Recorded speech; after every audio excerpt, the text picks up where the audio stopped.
Minnesota sports legends brings us the superstar, Mike Morris. Here he is in the flesh. This is a great honor for us. I can see why it would. Next question. Next question. Next statement. No, I know why you think I deserve to be on this list. Because yes, I was. You are a Minnesota sports legend. Okay, then. That is why we've invited you here today. I wanted to make sure everyone knew that. You pointed that out nicely. I think we can go on now. Should I do it again? No, you could have added to it, but I mean, it was good the way it came. One of Minnesota's greatest sports legends, if not the greatest. I was the greatest fourth down center in the history of the game. I think so. I mean, there's no doubting that. We could, people want to doubt us, go ahead. You Google all the fourth down centers in the history of the National Football League and get back to us. Yeah. And just know that I never had a pass intercepted. No. Never had, and completed every one of them. All of them. Let that be a lesson to you. All you guys that think you're better fourth down centers than me. All right. People used to be nudging themselves in their seats like, wait, put down the beer and the popcorn and everything. He's going to snap. He's going to snap a ball. Yes. This is what people are waiting for. I know it. I mean, you do not get up from your chair when it's third down. I've heard that some Viking fans were actually hoping that the drive would stall just so you would come out on the field for a field goal attempt or, better yet, a punt, because that's a longer snap. It's more to watch. Yes. More to watch. And so they did. They wanted me to come out and actually be the guy that would take the knee from time to time, too. If they needed someone to take a knee and cover up the ball, they would have me come out there, too. Those are all awesome. Well, I mean, those are great attributes. I made a living out of that. I mean, if you'd listen, at the Metrodome, you could hear them. It usually came from the upper decks, the far reaches of the stadium. You could hear it. It was like a war chant. Yeah, it was a war chant. Yeah. Yes. And, it was a vibe. You could just, it almost sounded like people humming or something. Like it was a special kind of energy. And a lot of people confuse that with booing. Like they'd throw an incomplete pass on third down and they're like, oh, boo. But it wasn't a boo, it was a Morris. That's what it was. And that's what we were hearing back in the day. So I'm glad you could clarify that. We can move on, but I think that's enough, really, right there. So be good. Take care, and let's drive careful. For the children that want to follow in your footsteps, which are ginormous footsteps for these young youth of America. Yes. Where did it begin for the superstar Mike Morris? It began. Long snapping was introduced to me by a gentleman in Centerville, Iowa, who played fullback for the Indian Hills Golden Falcons out of Centerville, Iowa. What was that team? Okay, community college. In fact, some really well-known names that came out of Indian Hills Community College, while it was still in existence, was Rick Upchurch and Tony Galbraith and some other guys. And there were other notable names, and he was the long snapper and fullback on that team. And he was. When did you meet him? What age were you? I was 6, 7 years old, and we played with all the McClanahan brothers up the street, right up the court from us. He was one of the McClanahans. Every now and then he'd come down and watch us or play with us, and I was like 6 or 7 years old, and he was in junior college. So, but he'd come down and watch his kid brothers play, and then he helped me out with long snapping. So I used to go and watch all the Indian Hills games on Saturday night. And I knew who he was. I knew the whole thing. He was just this big guy he was huge. So he came down the street and would help me with my long snapping. I didn't know how to pick up the ball or grip it or anything. And that's how I learned. All right. When did you realize that long snapping could be your ticket to the NFL? Because you were a lineman, right? Yeah. What positions did you play coming up? I played center, and then I played defensive end. And I actually played pretty well as a defensive player, too. Just when I got to college, they decided to make me an offensive lineman. And so I stuck with that. But I think I actually would have been a better defensive end myself. But you go where the team needs you, and that's how I ended up playing offensive line. But, I was working a camp, one of the high school camps. The coaches would have us older guys. come in and work the summer camp for them. And we'd have like groups of 30, 40 kids. This was Iowa? Iowa, yeah, Okay. high school. And they asked me to come up and help. And I was showing these kids how I held the ball and how I delivered the football. I've never gotten a football to do it as quickly and as tight a spiral as I was demonstrating for those kids. And I started remembering everything I was telling them about it. Believe it or not, it was like something I had kind of discovered while trying to work the technique for the kids. It actually worked better on me to focus on it because I never again snapped a football that wobbled. I never ever had to worry about speed because of the way I walked it through with them. It actually helped me think about different things along the way than just snapping. And it came out in the wash later as the best footballs I could ever throw were the way I was talking to myself in my inner coaching voice. And it worked. And so I never had to worry about it again. I always fired strikes. And I'm telling you the truth on that. It really happened that way. So you were a high schooler then, or were you in college? High school. When you were into this? Okay. High school. Yeah, I was working the high school camp for the high school coaches. They would have the older players. Okay, so then you get to college, and a lot of teams were looking at you as a long snapper as well as a lineman. Yeah, absolutely. And I mean, I could snap a football in, the required time frame from the time you move the football till it reaches the punter is 7.12, somewhere in there. Anything under 8/10, and normally a good long starter will be about 7.5. Okay, 0.75 seconds for 15 yards, and I could do it in 0.57. So I could blaze it. I could throw it, and the coaches would look at me and say, "What other position do you play?" And I said, "Offensive line, defensive end, whatever." So they selected me, put me at both in college, and I played pretty well at both. But I was never really challenged as a long snapper all the way through. And we were being hit too. So you had to be able to take a hit. Right. The rules were different. Yeah. If you're a modern day NFL watcher, the centers are no longer allowed to be hit when they're snapping for kicks and PATs. Yeah. And You're back unprotected. in those days, you were the easiest point of entry for a lot of teams, correct? Yeah. When you move the football, you can come and get it. And what that meant was they were going to come and get me and get in my head that was going to happen every play. They were going to beat you down as soon as you move the ball. Well, they want to get you to mess a snap up. They don't necessarily want to come and get it quicker to get to the ball to block a punt. They want to mess with your head and let you know that you're never going to snap a football where you're not going to get your head knocked off. That was basically it. That was the psychology of it.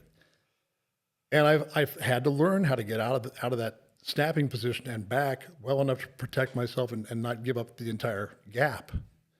You have to have some body presence in that gap, those two A gaps, to help out your guards on each side. You can't just lay down and let them run through. You can't do that. Although it is kind of the way it works now. But so that's how that happened. Wow. That's how it happened. All right. So you're finishing up your college career. NFL, when did it pop into your head that, you know what? I may have a shot at the next level? It was incredible because, I started some games in college. It wasn't, I could throw javelin. I was actually a track athlete, and I threw javelin and I threw shot. And that was what I was kind of better at, but because I could throw and I trained my arm for javelin, I threw the ball even harder as a snapper. And so I didn't like take hold as an offensive lineman, sort of the guy that could go to the next level, although I was athletic enough to do it. Right. But I was a strength athlete and I was more of a track guy. So the thing with me was I was getting letters through the head coach at college at Northeast Missouri, Bruce Craddock, and he came up and he would give me 2 or 3 different envelopes from NFL teams that were going to send scouts out to look at me. And I thought, what other guys on the team, are they coming for other guys? No, they just want to come and see you snap. I'm like, Really? they said, yeah, they want to come and watch you snap. So they're going to drive up with a combine scout that represents like 4 or 5 teams. Oh, they did drive a combine up to watch you. Well, they were combine scouts. I get you. Well, it's Iowa or Missouri, so I thought they just they meant by come combine up there back with then, the John Deere. So there never was a combine back then when I played college. There was no NFL combine. But they did have scouts that represented 8 or 9 different teams, combining all different teams, and they would send the information that they would clock you for or run you at and weightlift you and all the other stuff they would send around. And the first letters that were coming back were from Dallas. And I mean, some of the teams you dream of, right? You dream of playing for the Cowboys back when I came out of college. And they were sending me letters every couple of weeks. Gil Brandt, all those guys were sending me letters. Hey, we look at all types of athletes. We look at track athletes. We look at anyone that we think can help the Dallas Cowboys, blah, blah, blah, blah, blah. So I filled out this survey or this questionnaire, and I sent it back to him. And I wasn't drafted, but I had a chance for a lot of different camps. I went into the USFL first, and then I got some time and some experience against bigger players, D1 players.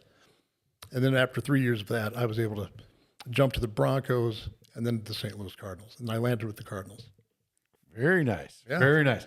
All right. Memorable games. What are there Sundays, Mondays that really stood out to you? Yeah, I mean, I've had some moments out there. I really have.